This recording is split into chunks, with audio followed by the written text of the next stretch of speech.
Good morning दोस्तों। तो आज हम लोग इस स्पेसिमेन को डिस्कस करने जा रहे हैं। तो इसे हम कैसे एक्सप्लेन करेंगे? This is a jar containing formalin preserved specimen or having large number of white opaque laminated membrane of varying sizes. So this is probably a specimen of hydrated cyst. अब जैसे ही आपने हाइड्रेटेड सिस्ट के specimen को identify कर दिया है, आपको इसका ऑर्गेनिज्म, होस्ट, डेफिनेटिव, इंटरमीडिएट सब पता होना चाहिए। तो ये कौन सा ऑर्गेनिज्म करा रहा है? इकाइनोकोकस ग्रैन्युलोसिस हमारा जो है पैरासाइट है जो कि इस हाइड्रेटेड सिस्ट को कराता है। डेफिनेटिव होस्ट होता है डी से, हमारा डेफिनेटिव होस्ट डी से डॉग, और इंटरमीडिएट होस्ट होता है हमारा शिप। इसमें जो ह्यूमन है हमारा वो एक्सीडेंटल होस्ट होता है।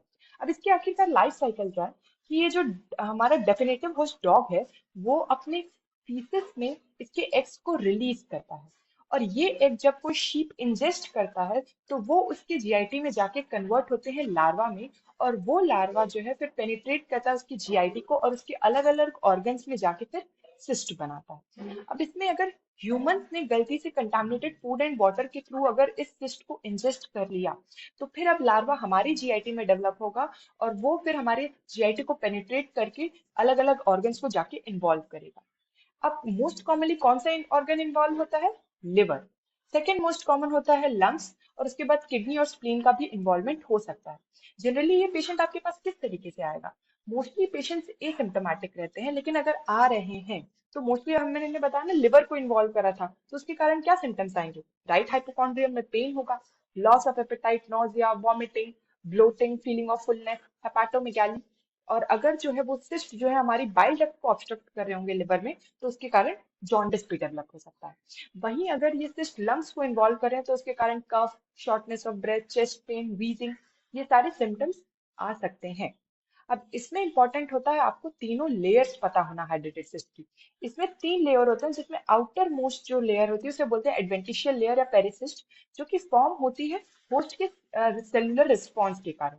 वहीं जो इनर टू लेयर्स होती हैं, मिडल लेयर होती है हमारी लैमिनेटेड मेम्ब्रेन से बनी हुई, और जो इनर मोस्ट लेयर रहती है वो जर्मिनल लेयर रहती है, जिसके थ्रू डॉटर सिस्ट या फिर प्रोटोस्पोलेक्स जो है अराइज होते हैं।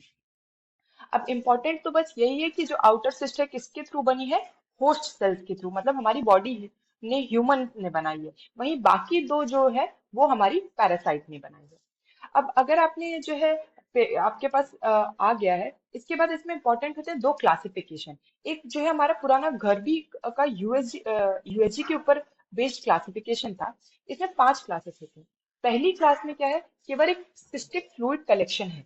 फिर अब क्या होने लगा है, अंदर की जो अपनी मेम्ब्रेन है वो जो है बाहर की पेरिसिस्ट से सेपरेट होने लगी है। तो fluid collection with membrane separation, इस वाले क्लास को आपको स्पेसिफिकली याद रखना है। इसी को हम लोग बोलते हैं वाटर लिली साइन।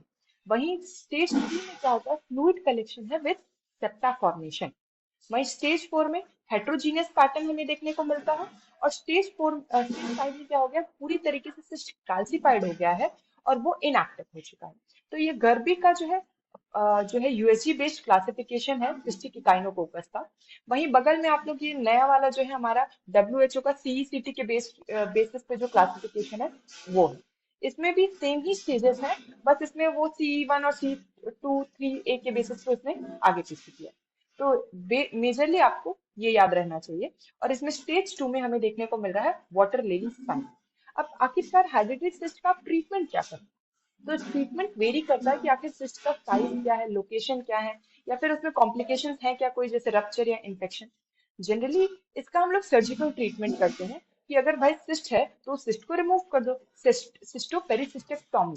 जनरली ये लार्ज सिस्ट और जो सिम्टोमेटिक पेशेंट्स उसमें इसी को इस्तेमाल करते हैं। या फिर अगर बहुत ज्यादा सीवियर इन्वॉल्वमेंट हो गया है लिवर का, लिवर सिरोसिस हो गया, मल्टीपल सिस्ट है, तो लिवर ट्रांसप्लांटेशन कर दो या फिर लैप्रोस्कोपिक सर्जरी। लेकिन आजकल एक न्यू मेथड है जो है हम लोग इस्तेमाल करते हैं, जिसे बोलते हैं pair, percutaneous aspiration, injection and re aspiration. ये हम लोग वहां पे इस्तेमाल करते हैं जहाँ पे सर्जरी फीजिबल नहीं रहती है। इसके साथ साथ हम लोग मेडिकल ट्रीटमेंट में जो है इस्तेमाल करते हैं एल्बेंडाजोल और मेबेंडाजोल। इसे सर्जरी से पहले देते हैं ताकि जो है सिस्ट का रिकरेंस और इसका फर्दर सिस्ट फॉर्मेशन जो है डिक्रीज हो जाए। लेकिन अलोन इसका मेडिकल ट्रीटमेंट जनरली इस्तेमाल नहीं होता। तो ये बेसिकली है हमारा ट्रीटमेंट ऑफ हाइड्रेटेड सिस्ट। तो थैंक यू सो मच।